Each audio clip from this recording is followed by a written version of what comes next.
Welcome to LatinPerDiem. This episode begins a series on Eclogue 1 of the Roman poet Virgil. These poems, a group of 10, were published in 39 BC. The eclogues are written in the familiar meter of dactylic hexameter. This is the meter of epic, and it is a Greek meter, like all Roman meters, that was first adapted from the epic poet Homer. The dactylic hexameter has hex, or 6 meters, 6 feet in each line, and each foot is either a dactyl, which means 1 long and 2 short syllables, or spondy, which means 2 long syllables. It's called a dactyl, the Greek word for finger, because the 3 syllables resemble the 3 joints of the index finger, and the spondy is 2 long syllables. So the eclogues are written in dactylic hexameter, and the type of poetry the genre that they fit is called pastoral poetry. The Latin word pastor means shepherd. And pastoral poetry was the kind of poetry practiced by shepherds in an imaginative rustic landscape.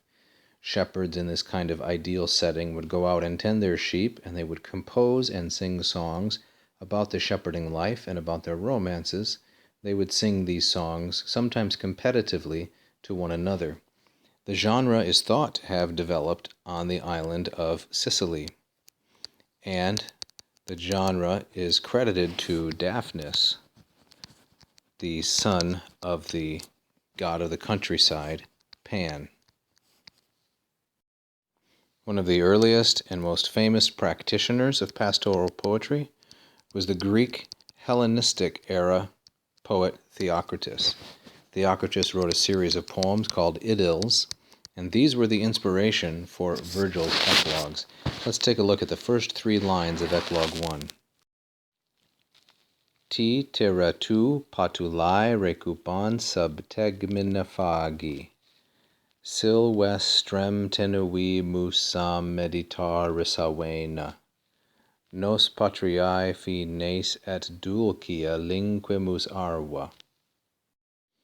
The poem begins with this vocative, titire, o tityrus, you, recubans, this is participle modifying to, reclining under the tegmene. This is from the neuter noun tegmen. It means a covering, and in this context it probably means canopy.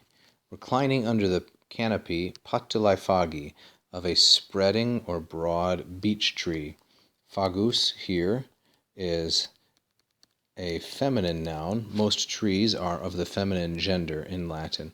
You, tityrus, reclining under the covering, the canopy of a spreading beech tree.